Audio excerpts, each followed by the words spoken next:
But please check out the article on IO9, folks. You'll be able to read all about this there. I've footnoted it. We'll keep an eye out. Andrew Rev is going to continue doing this stuff. What I'm wondering is, how long do you think it is going to take for Andrew Rev to team up with Ethan Van Sciver and Comicsgate? Oh, God. Don't even say it out loud. It's like saying Beetlejuice. All right. Thank you, Jason. That is our near mint to poor condition segment, and we will be back with our literate revisit of Buffy the Vampire Slayer, Season 2, Episode 6, Halloween, right after the jump.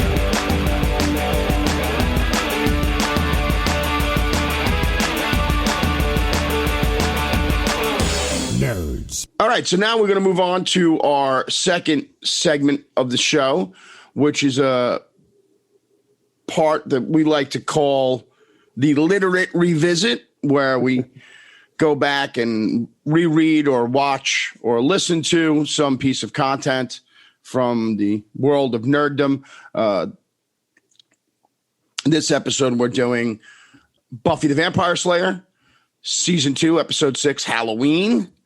An incredibly important episode in the long run. Yeah, it is a really important episode. I was watching this and chatting with a good friend of mine. Unfortunately, he couldn't join us tonight. My friend Judy, and I got notes from her that will go on about the importance of this episode. There's a bunch of key plot points that happen here, or foreshadowing that happen for future episodes. Gallons of it. Yeah, I probably have the same notes in front of me. So this episode, I'm just hopping over to the IMDb page. I just wanted to check out and see all the cast and crew. It was directed by Bruce Seth Green. It was written by Joss Whedon, Carl Ellsworth, and the story editors were Rob DeHotel and Dean Batali. And so the episode starts off with Buffy and Angel finally agree to a date. Buffy is busy in the pumpkin patch stand fighting some vampires. As one does. As one does. And there's actually a really excellent kill with a for sale sign with a pumpkin.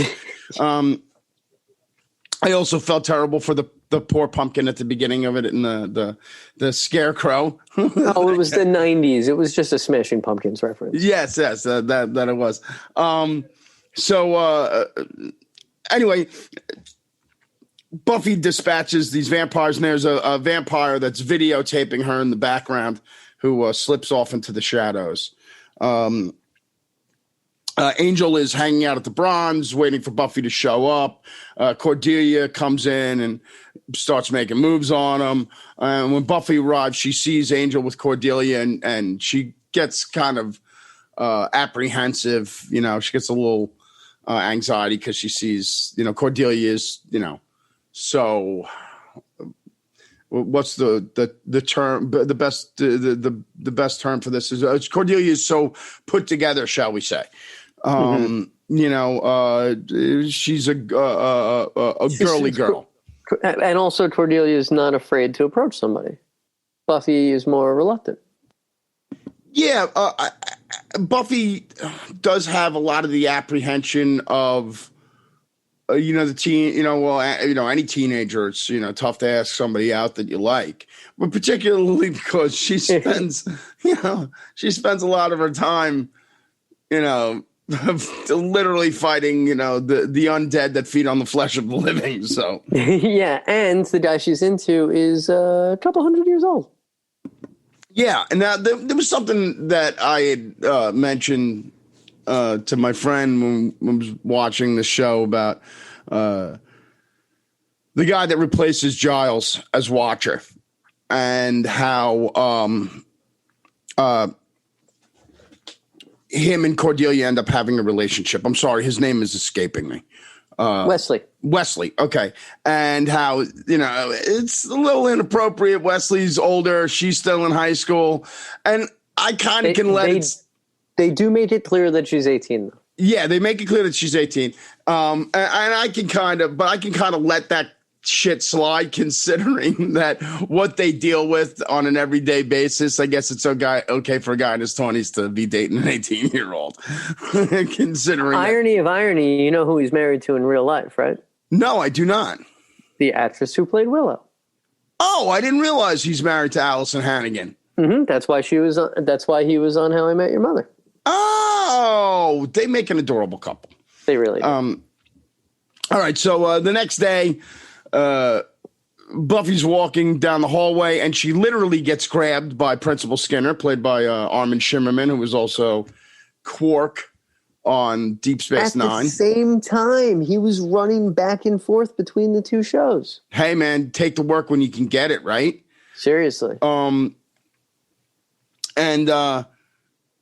So Principal Skinner grabs her by the arm and yanks her. I was like really surprised at that. I'm like, that's a little bit, that's a little bit harsh, I thought, So anyway, don't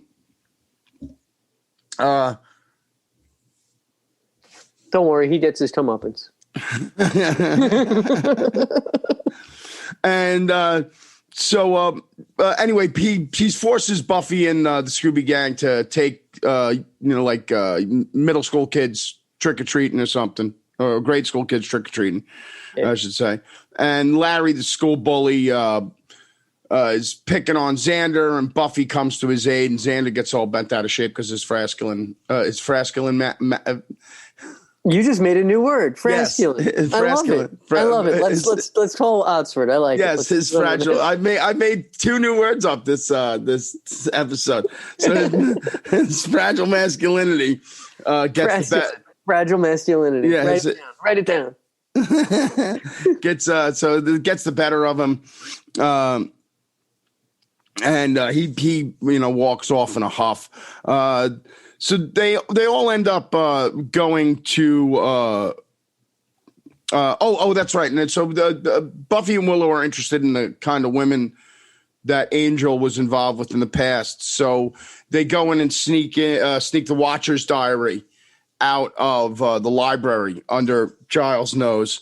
They do a little bit of a distract. Buffy distracts Giles while Willow sneaks in and grabs the book. And they realize that, one of the women that Angel was involved in was, a noble woman of the day. And Buffy kind of wants to be that for him. She doesn't want to be this tough girl. She wants to be, elegant and refined, So they see all these different they get these different costume pieces or costumes from this costume shop, which is being run by Ethan Rayne, who is an old partner / adversary of Giles from his days as Ripper. Now, you want to give a little background as to Ripper?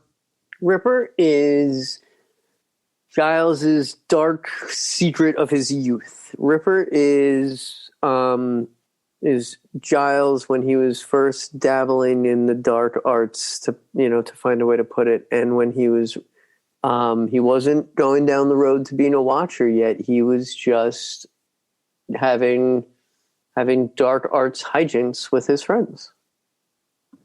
A very obviously a kind of a tip of the hat to the character of John Constantine from DC.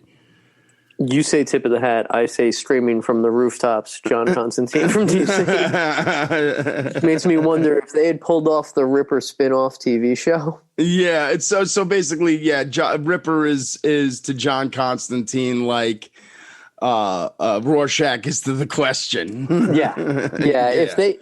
I've often felt that if comic characters aged, there would be a good chance that Constantine could wind up Giles. Yeah, that sounds about right. So, except I think that Constantine would have hooked up with Buffy's mom a lot faster.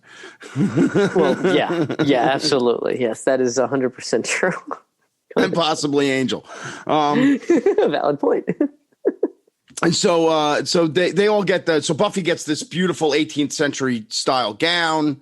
Xander gets a toy rifle. And Willow gets just a, classic ghost sheet Halloween costume. It says boo on it. It says boo on it. Yes. And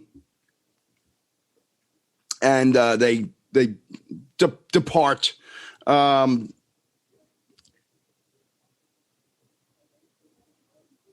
Okay, so Spike is reviewing, checking out the video that one of his vampires was taking of Buffy fighting, and he's hanging out with Drusilla, who is his longtime love.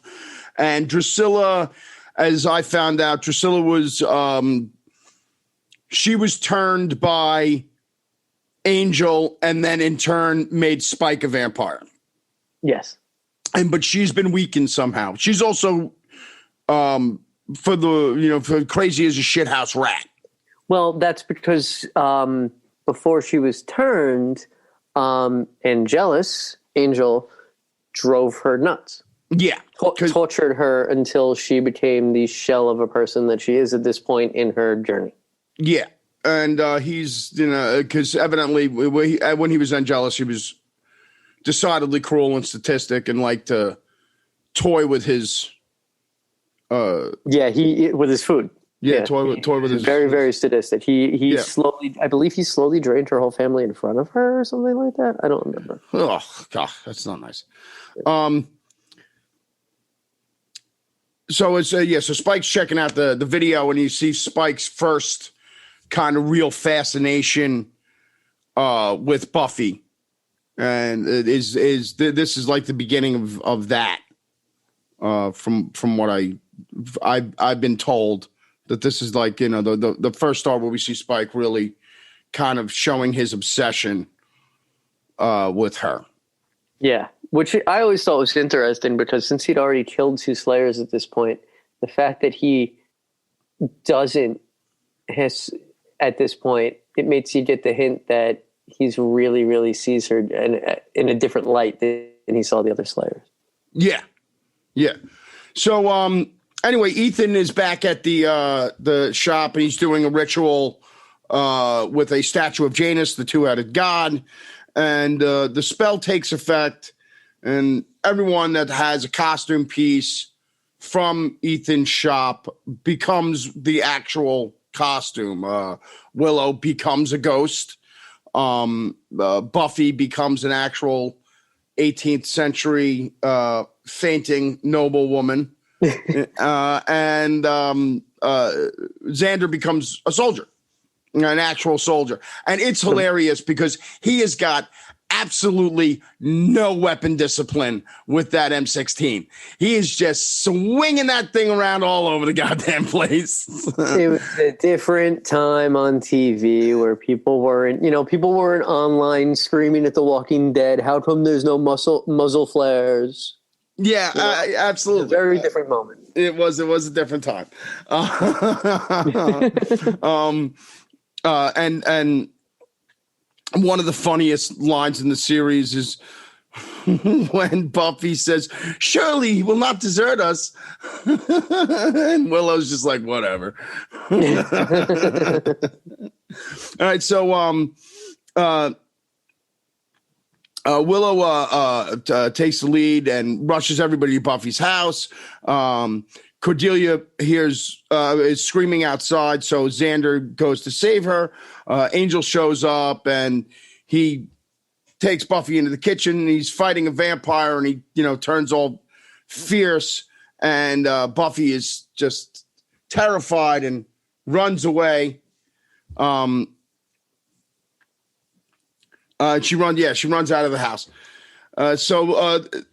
Anyway, Willow ends up getting to the library because she's trying to. She tells Giles about what's going on with Ethan's costume shop. So they head to the shop, and Giles says that he knows Ethan, and he tells Willow to amscribe